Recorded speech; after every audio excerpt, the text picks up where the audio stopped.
Olá, meu nome é Lucas Gini e esse é o Freela Podcast, um programa de entrevistas com profissionais autônomas e autônomos. Se você tiver interesse em participar ou indicar alguém para entrevista, pode falar comigo pelo Instagram, Twitter ou pelo freelapodcast@gmail.com. No episódio de hoje eu converso com o guia de turismo e empreendedor Alex Brazales. Mas a galera não entende muito bem, assim, a fundo o que é a coisa. Mas claro que todo mundo realiza seu sonho, todo mundo sai feliz, é o que importa, né, no fim, né, porque são clientes, né.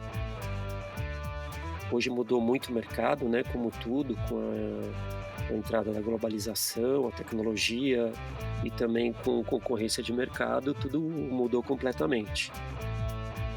Sabe, de tirar férias mesmo, assim, e viajar com a família, alguma coisa assim. Nunca rolou isso e acho que de certa forma é engraçado, porque eu trabalho com as férias de todo mundo, né. E aí, Alex? Opa, beleza, tudo bem? Tudo bem contigo, cara? Tudo certo. Obrigadão por ter aceitado o convite aqui. Tranquilo, imagina, prazer.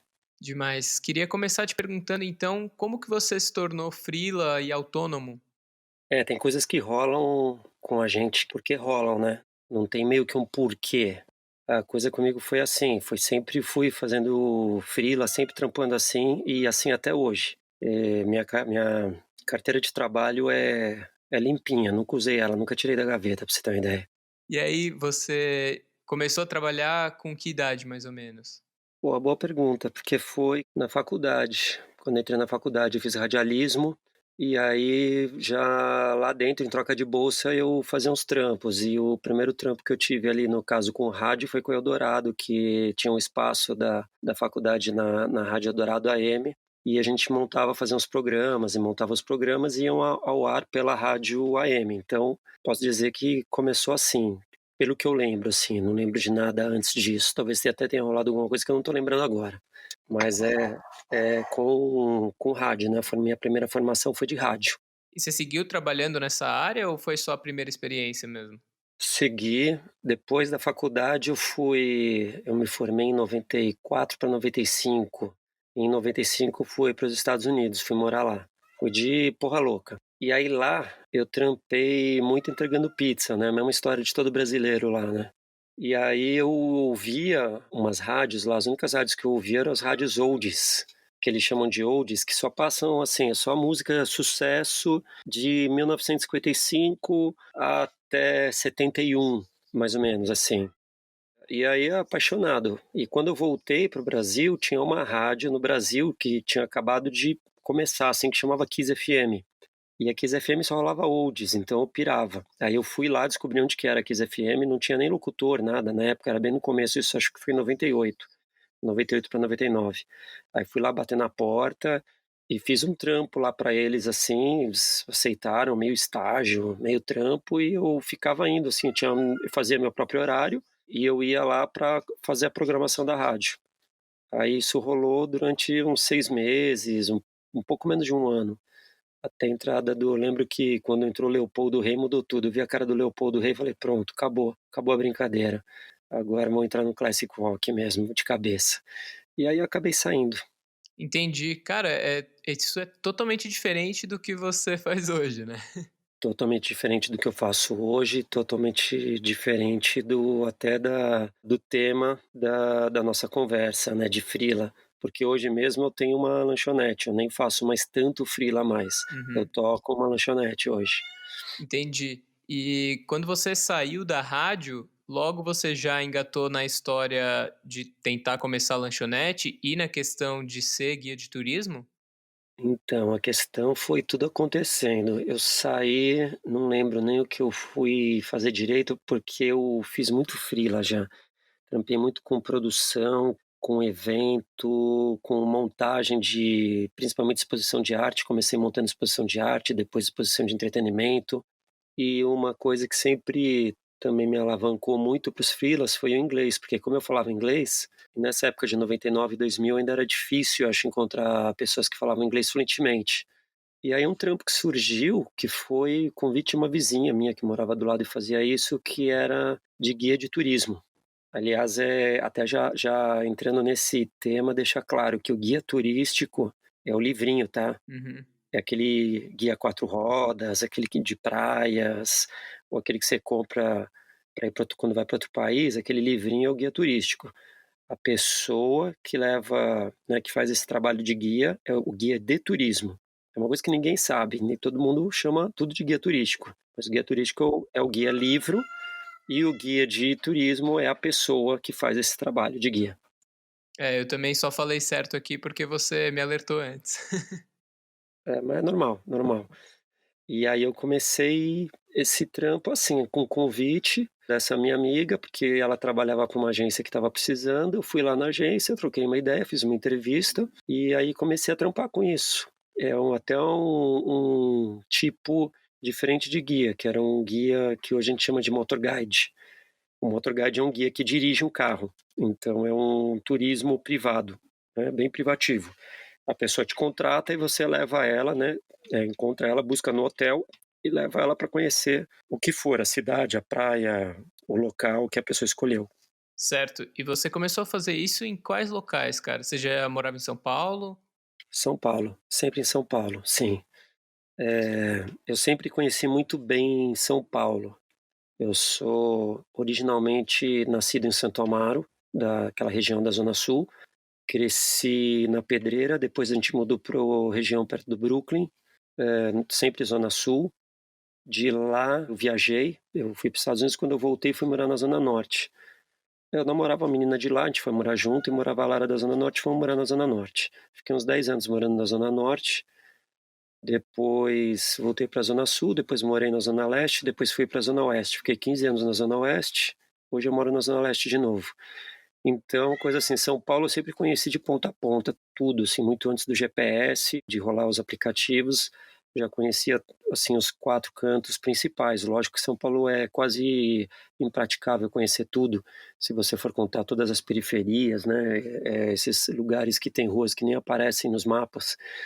Mas, assim, o principal, né, da cidade, não vou dizer além do centro expandido, assim mesmo, já sempre conheci muito bem. Então foi um trabalho que sempre fiz, muito à vontade, que eu sempre conheci muito bem, como dirigir na cidade e sempre conheci muito bem a história, porque sempre me agradou muito história, principalmente de São Paulo, então sempre estudei, fiz cursos também de história, história da arquitetura de São Paulo e outros cursos a respeito. Então uma coisa que eu faço até hoje eu ainda faço esses trabalhos de guia, mas muito menos do que eu fazia antes. Mas ainda faço e faço até meio que por hobby, assim, por prazer mesmo e um dinheirinho extra que entra também. Entendi. E tem alguma temática, o tipo de tour que você faz e começou fazendo? Cara, eu faço assim, geralmente a pessoa que pede estar no hotel, primeiro a pessoa escolhe quantas horas ela quer, quantas horas elas vão querer de tour. As agências oferecem 3, 4, 5 horas e pode ir acrescentando hora extra, 6, 7, 8 horas, até mais, né. Então, aí eu já sabendo quantas horas são, eu pego a pessoa quando eu chego no hotel, eu sento com a pessoa e converso um pouquinho, né, uns 10 minutinhos. Falo: "E aí, você é da onde? Já veio? Conhece? Não? Já foi em algum lugar? O que que você quer conhecer? O que que você gosta? Qual a tua expectativa? Onde você quer ir para não ficar te levando em lugar errado, né?" Porque, por exemplo, a última coisa que o turista quer ver é museu. O cara fala: "Ah, qualquer lugar menos museu". Aí tem gente que também não quer ver igreja, mas igreja o pessoal aceita mais do que museu. Museu ninguém quer ver, só por fora. Aí rolam, claro, estou generalizando, rolam as exceções que são pessoas que vêm e querem apenas conhecer museus, também tem esse lado. Então tem que sentar com a pessoa e conversar, ver o que ela quer conhecer, o que ela quer fazer, e aí a partir daí eu já, né, na cabeça eu começo a bolar um roteiro e a gente já vai começa por algum ponto e durante o tour eu vou fazendo o roteiro e calculando, porque tem que calcular trânsito, tudo isso para voltar a tempo, né. Às vezes a gente atrasa um pouco, até meia hora de atraso, geralmente tem do tour, então também ver com a pessoa, como ela está de tempo, se vai ter uma reunião depois, tem um compromisso logo depois do tour, né. Tudo isso a gente planeja e aí faz o mais próximo da expectativa do que a pessoa espera. E a lanchonete, como é que começou, assim, como que entrou no meio desse momento que você já fazia o trabalho como guia? Vamos lá, vamos lembrar. Que a lanchonete eu comecei em 2015. Eu até então trabalhando só como guia. Em 2006, 2005, na verdade, eu fiz um curso que existia em São Paulo, que hoje já está mais escasso, um curso de guia de turismo. Esse curso ele era exigido para conseguir tirar a carteira de guia de turismo profissional. Então o curso que durava, eu acho que 1 ano ou menos, e tinha umas 3 escolas que você podia escolher para fazer o curso. Eu fiz esse curso, através desse curso eu conheci bastante gente, e aí eu comecei a trabalhar para uma outra agência, era uma agência lá de Perdizes. Eu fiquei amigo dos donos e eles, me indicaram para uma outra agência, que era uma agência que fazia tours para os Estados Unidos. E aí eu fui lá, o pessoal estava precisando para fazer, que eles faziam tours de mototurismo, que é uma coisa bem diferente também, hoje já nem tanto. E aí eu fui, fiz um treinamento com eles, comecei a fazer isso e fiquei especializado nesse segmento do turismo, que é levar o grupo de brasileiros para os Estados Unidos, acompanhar eles, né, a agência faz a parte da operação de hotéis, tudo isso, né, passagens, etcétera, e eu faço o acompanhamento. Isso eu faço até hoje também. Então eu levo o grupo e acompanho o grupo durante esse tour nos Estados Unidos, que pode ser de 12 dias, pode ser 16 dias, pode ser de 5 dias. E aí também, comecei em 2006, então eu fiquei, me especializei num ponto que hoje eu bolo os roteiros, eu dou o roteiro para a agência vender, ela vende o roteiro já tudo programadinho, tudo certinho, para levar o pessoal. Então de tanto rodar estrada nos Estados Unidos, e já gostava muito, né, também já tinha morado lá, eu acabei criando, a gente fe eu e minha esposa, a gente teve essa ideia de fazer uma lanchonete no estilo de um diner de estrada, desses que a gente vê em filmes, né, esses filmes road trips, essas coisas, e tem lá os diner, o restaurantezinho na lanchonete de estrada, que tem aquela cortininha, pá, o hambúrguer, aquele cardápio, aquele café da manhã, panqueca, e a gente fez isso, reproduziu isso aqui, e fez aqui, isso em 2015. 2015, primeira metade, o primeiro semestre de 2015, pra você ter uma ideia, eu fiz 6 ou 7 tours para os Estados Unidos no primeiro semestre. Aí eu cheguei aqui, eu terminei os tours em final de junho. Aí no final de julho a gente inaugurou a lanchonete, já começou a tacar o pau lá no dinner. E estamos nessa até hoje. Hoje eu ainda viajo para fora, para os Estados Unidos, mas caiu muito, né, por conta da crise, o dólar alto. Então eu fazia 6, pelo menos 6 viagens por ano.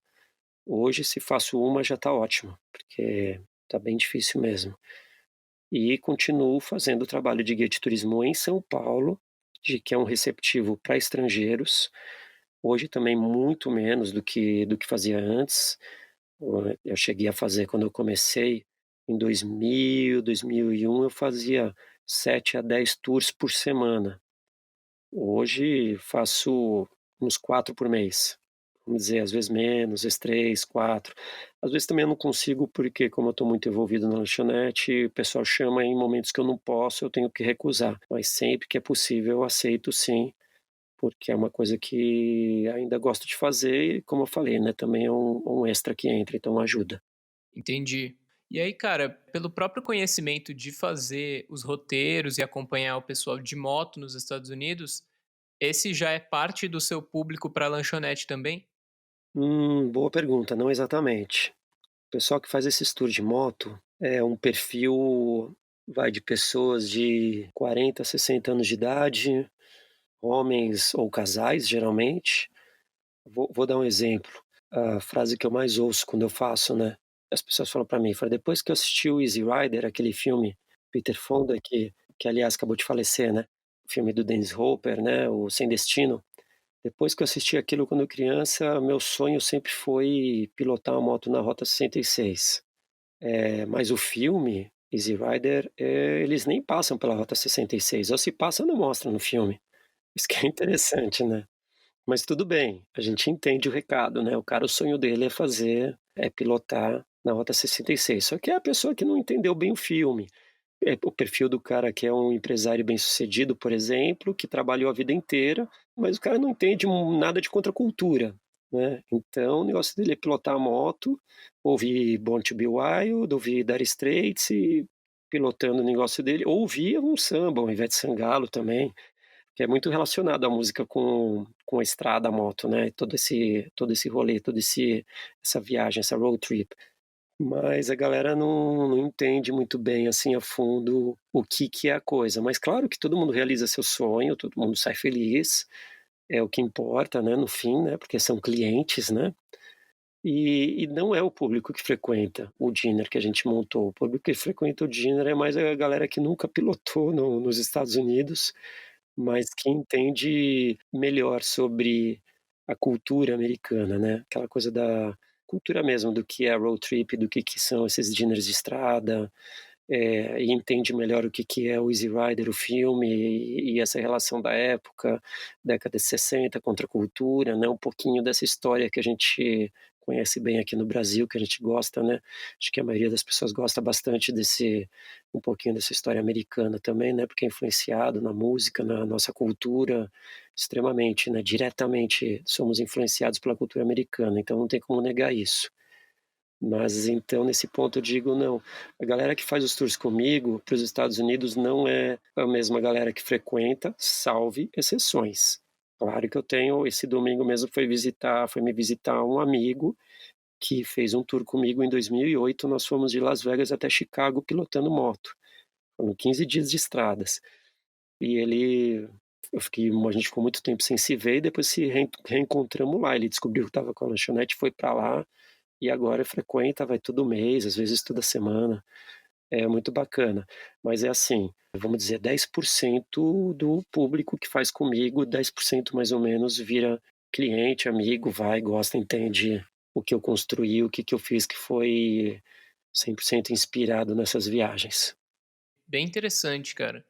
E aí, como que você lida então para conseguir clientes tanto para a lanchonete, que são o consumidor final, né, da lanchonete, quanto os seus clientes para guia de turismo são na verdade as agências, né? É, são 2 coisas completamente diferentes. Uma não interfere em nada na outra. Meu cliente final é um, mas o meu cliente mesmo não é esse cara que viaja comigo, meu cliente mesmo é a agência. Eu trabalho, presto serviço para a agência como freela. A agência me contrata por um determinado período como freelance. Mesmo os tours que eu faço de receptivo em São Paulo é a mesma coisa, a agência me liga, me contrata para fazer aquele serviço.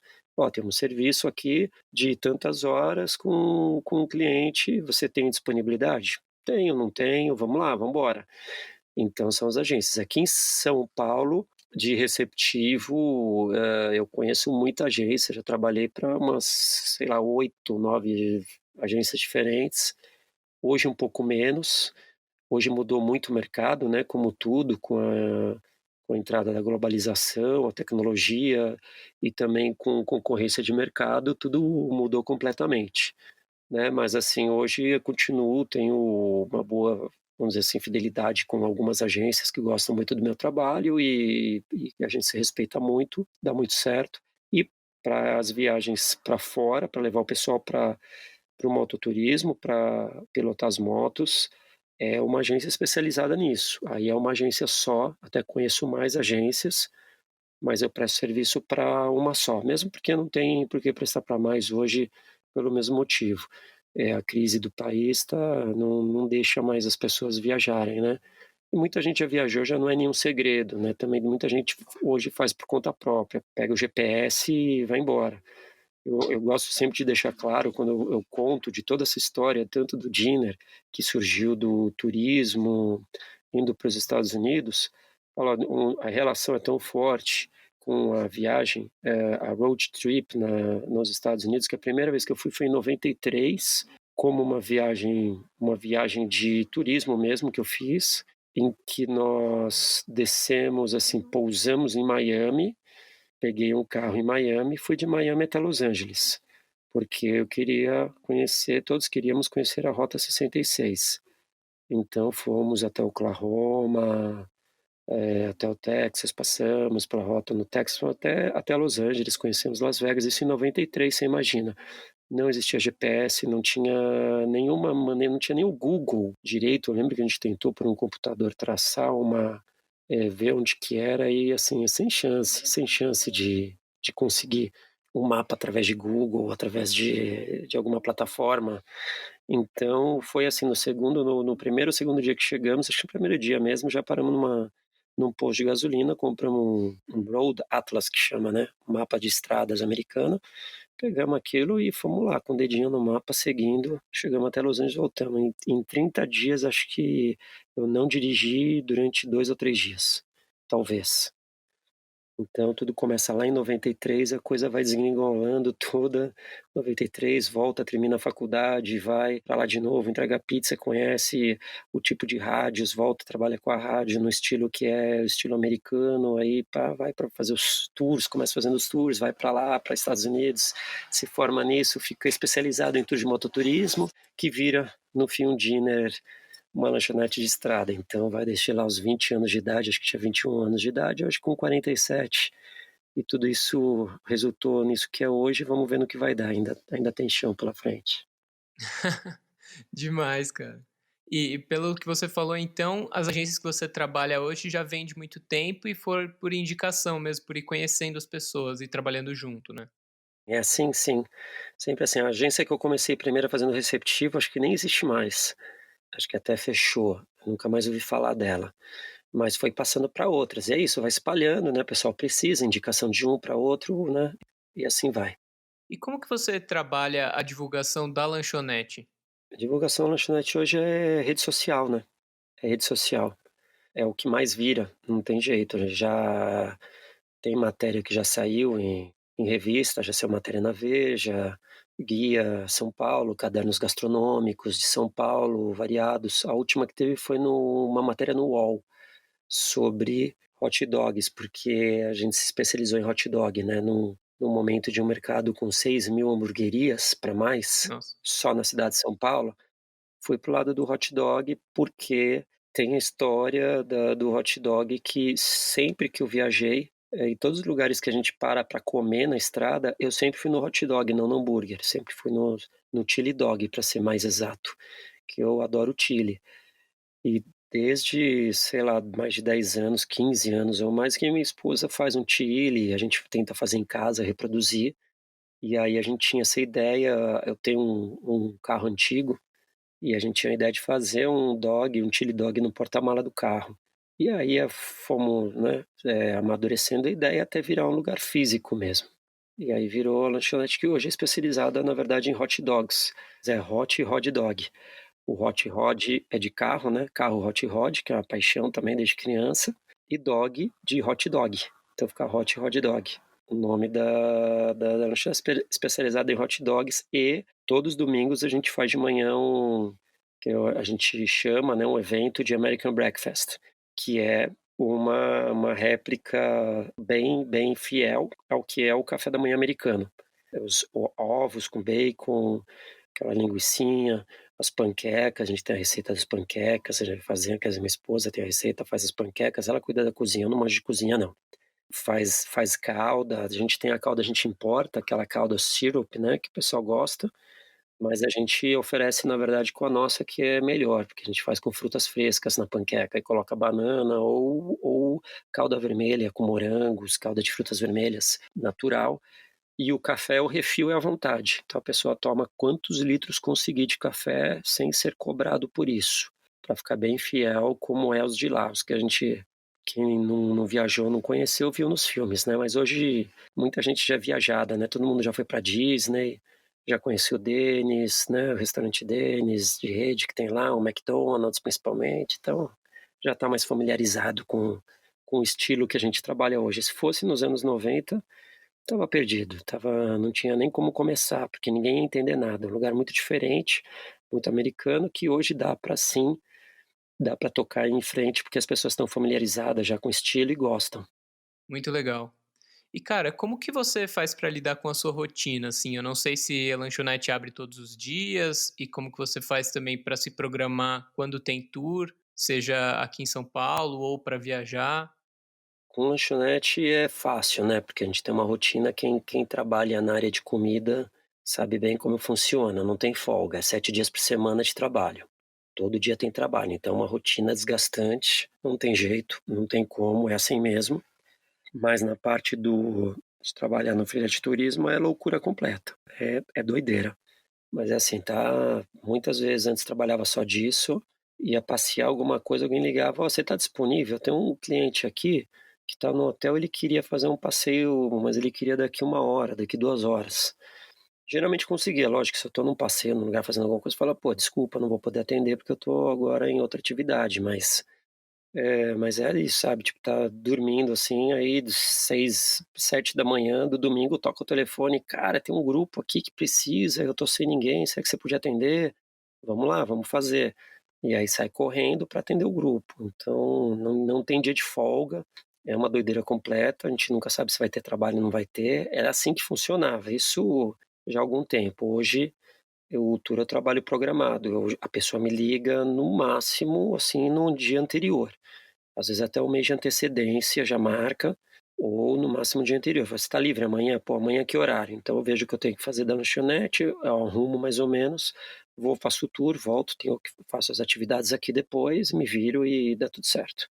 E com a viagem internacional, imagino que tenha um prazo um pouco maior também de acerto com as agências, né? Ah, sim, aí é bem maior, aí a gente já com meses de antecedência já sabe que vai rolar. Hoje, agora, a gente está em agosto e a agência está com data para tem assim, viagem de setembro já tem viagem de setembro que está programada já desde junho, e para o ano que vem tem, assim, viagem aberta, né, de adesão, para quem quiser se inscrever, já para maio do ano que vem. Então, já sei quase 1 ano de antecedência, já estou sabendo como funciona, e é outra programação, aí dá para se programar bem, deixar tudo certinho, fazer tudo se programar para ficar tudo tranquilo. Legal, interessante. Em relação a dinheiro, então, cara, finanças, como que ficou? Doideira. Felizmente, a questão de diminuir a frequência bateu com você abrir a lanchonete com a sua esposa, então acho que deu uma equilibrada. Isso foi meio sem querer, deu uma equilibrada, assim, a crise que entrou quebrou todo mundo, a gente começou no meio da crise, hoje tá ficando um pouquinho mais estável o negócio, porque é muita insistência, né, muito tempo trabalhando e fazendo divulgação, então hoje a gente já tem um movimento melhor, já tá um pouquinho melhor, mas sim, exatamente isso, tanto que eu fiquei 3, tô com 4 anos lá com a lanchonete, e esses anos todos fazendo outros trabalhos por fora também, que são os trabalhos de freela no tour, continuando fazendo para aumentar um pouquinho a renda, para ajudar, porque de todos os lados caiu, assim, todos os lados a coisa tá bem complicada. Hoje, o fato de existir tanta hamburgueria, barbearia, tatuaria, tudo isso que a gente vê em todas as esquinas, é muito uma consequência da crise, né. As pessoas não conseguem trabalho, não conseguem emprego, ou foi demitido, ou saiu do trabalho, pega lá o que tem, o dinheirinho guardado, alguma coisa, vai para o comércio, né, cai no comércio, que é a saída. Só que o comércio também nem sempre é a saída, né, é uma ratoeira também. Você pode se dar bem mal com isso também, né, tem que estar é muito estudo de gestão, né, principalmente. Administração e gestão do negócio, não é fácil não. Então sempre foi uma loucura, sempre muito trabalho, assim, nunca tive na minha vida nunca tive assim: "Vamos tirar um mês de férias, vamos fazer uma viagem de férias de 10 dias". Cara, se eu tive 2 foi muito e durou 5 dias, sabe, de tirar férias mesmo, assim, e viajar com a família, alguma coisa assim. Nunca rolou isso e acho que de certa forma é engraçado, porque eu trabalho com as férias de todo mundo, né. Então sempre ajudando os outros com as férias deles, acaba que é um prazer também, né. A gente gosta, né, até um pouco do perfil do brasileiro, né. O brasileiro é bem hospitaleiro, né, gosta de levar as pessoas para passear, mostrar as coisas, né. É diferente de outras culturas de outros países que não é assim, as pessoas não são tão bem-vindos quanto são no Brasil, né. Em relação a estrangeiros, né, dizendo em relação a estrangeiros. Sim. A questão da gestão que você falou, cara, é bem interessante porque o investimento que você teve no turismo, ele já aconteceu, né? Você pagou os cursos, você tem uma formação com isso e hoje você não tem um investimento financeiro nisso. E a lanchonete, por outro lado, é o contrário, né? É fornecedor todos os dias e um giro muito grande. É interessante esse contraste entre as duas coisas, assim. Sim, é exatamente isso, pulou de um lado para o outro, né, bem diferente. Uma coisa que continua só o trabalho diário, trampo não tem fim. E aí, você tem planos, seja para curto ou longo prazo, para lanchonete e para continuar essa questão do guia de turismo? Como que você enxerga o futuro, assim, se é que você faz planos? É uma boa pergunta também, porque de trabalho como guia de turismo é muito difícil a gente ver, porque depende da economia, tudo depende da economia, né, lógico. Mas, assim, é difícil, não sei o que vai acontecer amanhã, né. Hoje, você vê com o dólar a R$ 4, você vai pensar: "Pô, para o cara que vem para o Brasil, o estrangeiro que vem para cá, o cara tá com tudo na mão, né. O cara tá feito, pô, o cara chega aqui e tá no céu". Pô, é tudo muito barato. E eu vou te falar, cara, não é não, viu. É o contrário, é muito louco, porque eu continuo trabalhando com eles falam: "Olha, realmente favorece muito, mas o Brasil é extremamente caro". E a gente já não tem mais tanto trabalho, um dos motivos é esse, porque o Brasil é um país muito caro para o turismo estrangeiro. Fora a tecnologia, né, muita gente viaja por conta própria, também a concorrência, né, hoje tem guia pra caramba aí, né, no mercado, agências para todo estilo, todo tipo de guia, todo estilo de agência para todos os bolsos. Então, é difícil dizer sobre planejar o que que vai acontecer, né, a tecnologia tende a melhorar, né, tende a ficar também mais acessível ainda para todo mundo. Então o que que vai virar um guia de turismo? E o guia de turismo, na verdade, o que dá de diferença para uma viagem que você faz por conta própria, cara, é simplesmente somente o conforto. Os trabalhos que faço para os Estados Unidos, por exemplo, você pode marcar você mesmo, agendar os hotéis, tudo você mesmo, aluga uma moto quando chegar lá e faz o seu rolê. O que muda é o conforto. Você vai me contratar porque eu vou dizer a hora que você vai acordar, eu sou sargentão. Eu vou dizer a hora que você vai acordar e a hora que vai sair e a hora onde vai abastecer, o quanto você vai abastecer de gasolina, tem que me ouvir. Isso eu deixo bem claro, é eu que mando. Quanto tempo tem para comer, isso eu não digo quanto tempo tem para comer, mas eu sei e tem que fazer acontecer nesse intervalo de tempo, o almoço. Então, o que que eu faço? Eu já, durante o caminho, pergunto o que as pessoas querem comer, eu já marco num papel tudo de cada um, o prato que vai ser, dependendo do restaurante. Eu já ligo para o restaurante antes, já aviso quantos pratos são. Eu chego no restaurante, eu ajudo a servir, eu viro garçom. Isso tudo para agilizar, porque é essa a diferença de você ter o guia. Vai chegar lá, o cara tá sentou na mesa, já explico como funciona. Funciona assim: você senta, você pede. Terminou de pedir, você vai ao banheiro. Você não senta na mesa e vai no banheiro. Não, nunca. Pede, aguenta um pouquinho, pede, aí você vai no banheiro. Quando você voltar do banheiro, você senta no mesmo lugar que você estava, que é onde vai ser servido o seu prato. Você come, confraterniza com todo mundo e a gente vai embora. Tudo isso faz a gente ganhar tempo.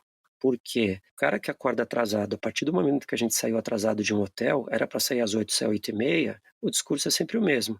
Eu já fiz 50 vezes. Aquele lugar que eu costumo parar para tirar foto, hoje eu não vou parar, porque essa meia hora não me deixa parar nesse lugar, porque eu preciso chegar no meu destino do próximo hotel com luz do dia, entre 5 e 6 da tarde. Eu tenho que chegar com luz do dia, né? A gente não trafega à noite por questão de segurança. Segurança vem em primeiro lugar. Então, tudo isso é o trabalho do guia. Vai dizer quanto você vai pôr de gasolina na moto, porque você nunca vai passar nenhum perrengue. Você sempre vai estar numa boa. Sua moto deu um problema mecânico, ou eu vou ter um guia americano comigo que vai arrumar, ou a gente vai ter uma moto reserva e vai trocar na hora, ou no máximo vai te acomodar dentro da van só até um percurso até o hotel e até lá vai dar um jeito de arrumar uma outra moto para continuar a viagem. Quando você está sozinho não tem nada disso. Vai se perder, vai gastar o tempo. Aquele dia que a gente usou para ver 20 coisas diferentes, sozinho você vai ver 5. Aí você vai chegar à noite no hotel, você não sabe direito onde que é o hotel. Às vezes você chega no hotel e tua reserva não está lá, porque isso acontece bastante até, o americano não é perfeito, porque ele perdeu a sua reserva. Porque o cara que fez a sua reserva é outro funcionário que não está lá no horário. E aí você tem que achar. Então o guia serve para tudo isso, para não ter nenhum problema, você não vai ter nenhuma dor de cabeça. Vai só curtir, fala: "Ó, pilota, curte, tira foto, atenção, segurança e curtição". É só isso. Porque fazer sozinho hoje qualquer um pode fazer, então por isso cai muito. E o receptivo aqui em São Paulo é muito parecido também. Lá a gente faz eu faço trabalho lá leva dias, aqui leva horas, mas é a mesma coisa, né, eu vou pegar o americano, vamos dizer, por exemplo, e vou ver mais ou menos o que ele gosta de fazer, o que ele quer fazer. Em 5 horas eu vou fazer com ele o que ele não faria em 3 dias. porque eu já sei até o roteiro de trânsito. Então eu falo, dependendo onde está o hotel, o hotel está na Paulista, então eu vou começar vamos começar 13h, então eu vou começar por onde? Eu vou começar pela Berrini, vamos ver um pouquinho do novo distrito financeiro de São Paulo, então vamos passar por ali primeiro, porque ali eu já sei que quando for 17h tá enroscado, não vai sair dali. Então a gente faz ali a primeira volta e depois a gente faz o Centro Velho mais tarde, porque o Centro Velho na hora do rush não engripa tanto, e ele é mais perto da Paulista, que é onde nós vamos terminar. Então tudo tem que ser pensado, assim, né, com antecedência, porque o tempo, né, o tempo é ganhar tempo, no menor espaço de tempo, conhecer o máximo e ter experiências também, né, nesse tempo. Ter o máximo de experiências e conhecimento do lugar onde você está. Inclusive o hotel, o bairro, mostrar: "Olha, aqui na esquina tem um supermercado, ali tem se você precisar uma coisa, ali tem um caixa eletrônico 24 horas que é internacional, que você pode usar esse cartão internacional se você precisar de dinheiro, mas aqui onde você está é melhor não sair à noite com dinheiro, ou tudo bem, aqui está seguro, ou aqui não está, ou como é a região". É tudo isso, nas duas no nos 2 trabalhos é isso, né, que é mais eu acho que é mais o foco do nosso tema aqui, né. Sim. E você sente que essa experiência no planejamento dos roteiros te ajudou para o planejamento da lanchonete também? Não. Foi uma curiosidade, assim. Não, não interferiu não. Na verdade, na lanchonete eu montei, a gente tá na Moca, que é um bairro que era um dos bairros que eu menos conhecia, de todos os bairros que eu já morei, já conheci bastante. Era um bairro que eu não me dava muito bem. Montei lá, na verdade que eu comecei com um sócio que era de lá, e me convenceu a ir pra lá, e o principal motivo que eu fui foi o preço do aluguel, que é metade de qualquer outro lugar, no mínimo a metade, às vezes menos a metade. Antes, né, agora já não tá assim. E a gente acabou arriscando indo pra lá, e foi legal, porque hoje eu conheço bem o bairro, todas as esquinas do bairro eu já conheço, a cultura do bairro. É um bairro bacana, gostoso, diferente, mas muito fora de mão de todo o circuito que a gente tem em São Paulo hoje. Por exemplo, num receptivo, um tour com um estrangeiro, eu não levaria na Moca, porque a Moca perde-se muito tempo, porque é fora de mão para chegar. É difícil a entrada, você tem que sair, atravessar o centro, atravessar o rio Tamanduateí, tem que atravessar ele, aí atravessar a linha de trem, quer dizer, tem que ser feito pela Radial Leste, que pode ter trânsito, então nunca me arrisquei por conta de trânsito, e hoje eu vejo que é um bairro que dá para fazer um tour maravilhoso, porque tem lugares históricos, lugares bonitos, gastronomia farta, mas é fora de mão. Entendi. E você tem algum plano também para o futuro pra lanchonete? Cara, plano que a gente tem como empresário é sempre eu acredito que seja todos o mesmo, né, de crescer. Eu não pretendo crescer muito, porque acho que existe um limite de crescimento que você derruba a qualidade do seu produto, derruba a qualidade do seu atendimento, do seu ambiente. Mas acho que dá para crescer ainda bastante, mantendo tudo isso. A gente é um lugar bem diferente e tudo que a gente faz tem muita influência americana, influenciado não só pelos gêneros de estradas, mas também pelos honky tonks. Honky tonks são barzinhos pequenos que tem música ao vivo, mais do estilo country, que tem muito em Nashville, no Tennessee, no Texas também tem bastante. Ele é mais comum da costa leste, né, Virgínia, menos comum na costa oeste, que tem toda uma história, aquela história do Velho Oeste, né, do Bang Bang, né, que veio depois da Guerra Civil. Os Estados Unidos tem uma história muito foda, muito bacana, assim, tudo faz muito sentido.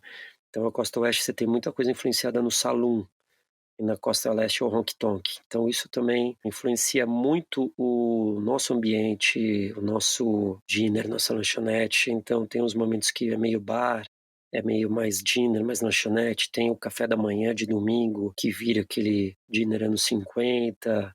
Tem vários momentos que atravessam e que passam por ali que eles retratam diferentes locais dos Estados Unidos. Agora, por exemplo, a gente faz um dia que a gente faz todo ano, que chama Elvis Day. O Elvis Day é um dia de celebração ao aniversário de morte do Elvis Presley. Assim, eu nem sou tão fã do Elvis Presley, mas eu acho O Elvis Presley é fantástico, a figura dele, o mito que ele se tornou é escrachadamente americano, né. E acho divertido, acho que ele passa coisas boas, sentimentos bons, ele é divertido, as músicas dele são boas músicas, é gostoso de ouvir. Então a gente faz e a gente reproduz o lanche predileto do Elvis, que é um lanche que ele comia todo dia, que é de aquela manteiga de amendoim, né, pasta de amendoim, que agora tá um pouco mais na moda no Brasil também, com banana e bacon. Cara, uma delícia. E a gente só faz esse sanduíche uma vez por ano, e só toca a música do Elvis. Aí tem a Aloha Café, que é uma lojinha que vende camisa havaiana no dia. A gente chama um cover do Elvis, esse ano eu não vou chamar nenhum cover do Elvis, a gente vai fazer um karaokê do Elvis, um karaokê só de Elvis para quem quiser cantar, faz umas promoções no dia.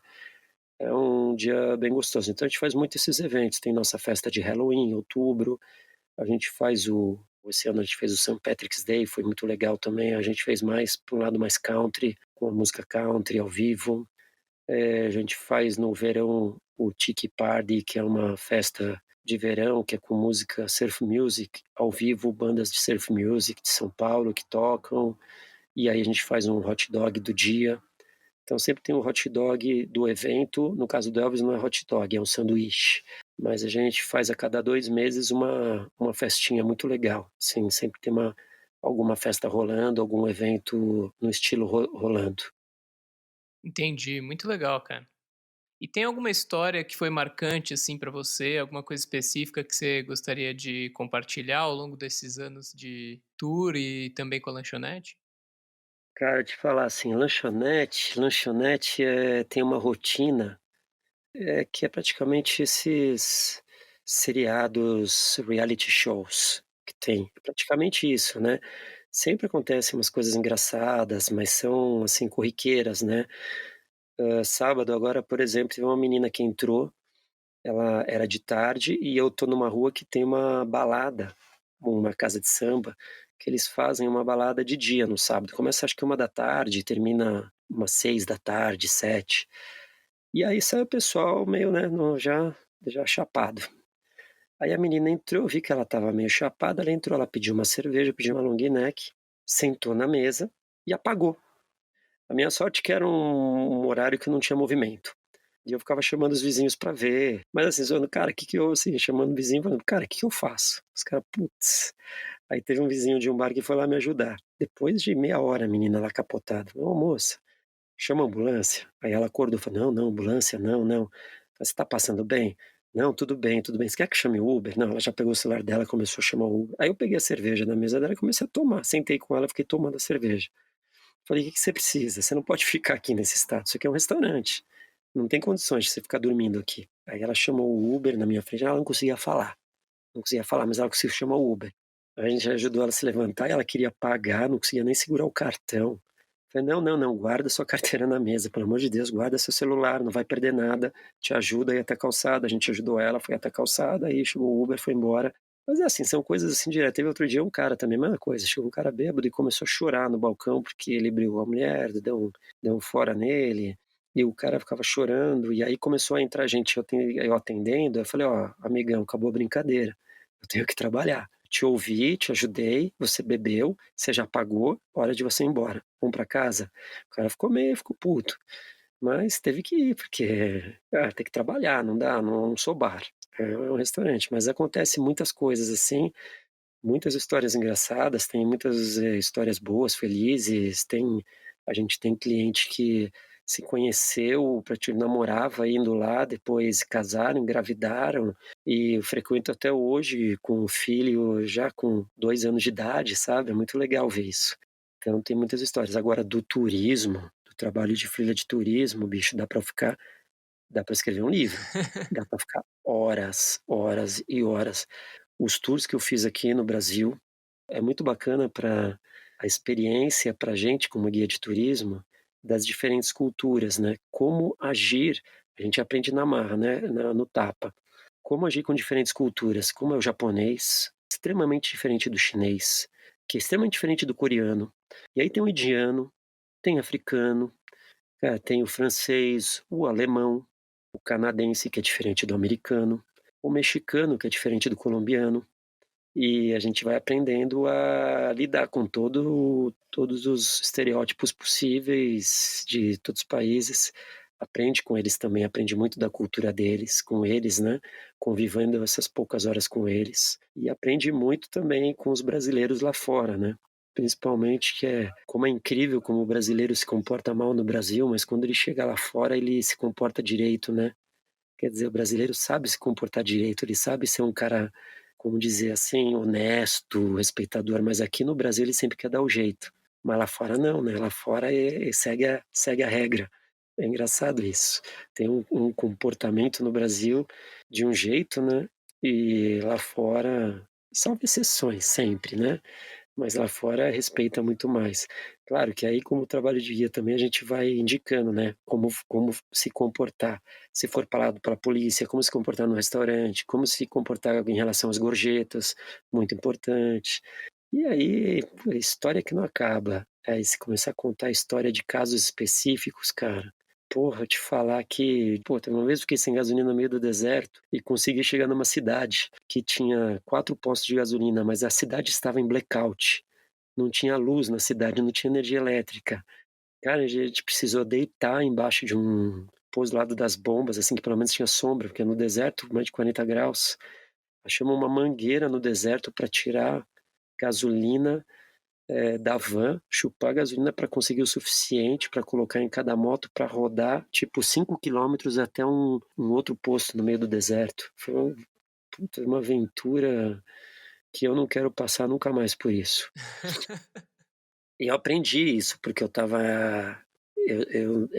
tinha programado em abastecer nessa cidade, então não abasteci as motos na saída do hotel, que eu sempre faço. Vamos já de moto abastecida, ou na noite anterior ou no dia, a primeira coisa a fazer.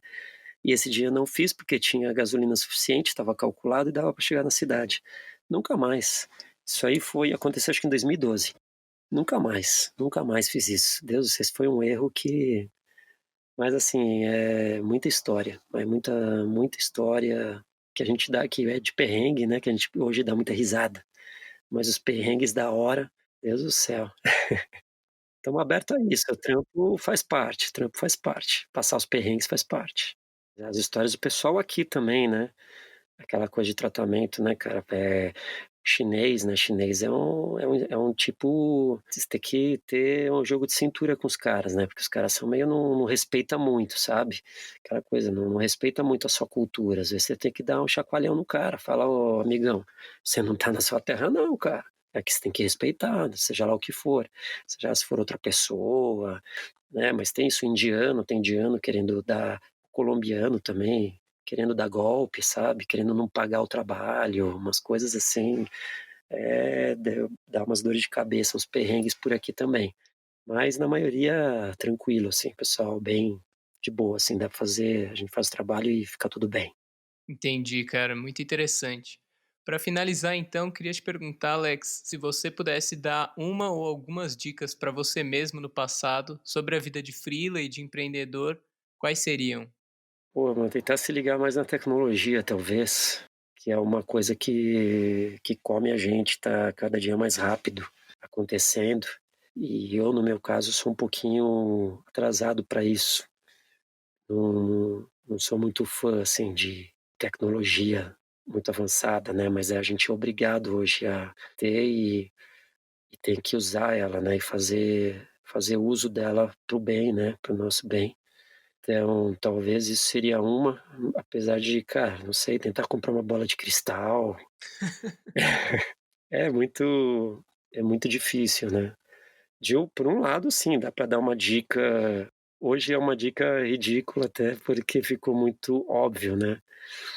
A dica do passado seria: "Cara, foge do Brasil que isso aqui não vai dar certo, você acha que vai rolar, mas não vai rolar, não vai pra frente.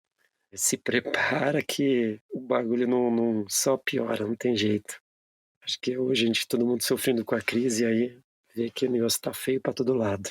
Mas lá fora não tá muito melhor não, viu. Lá fora, lógico que é muito melhor que aqui, mas também tem os seus problemas econômicos, principalmente. Entendi.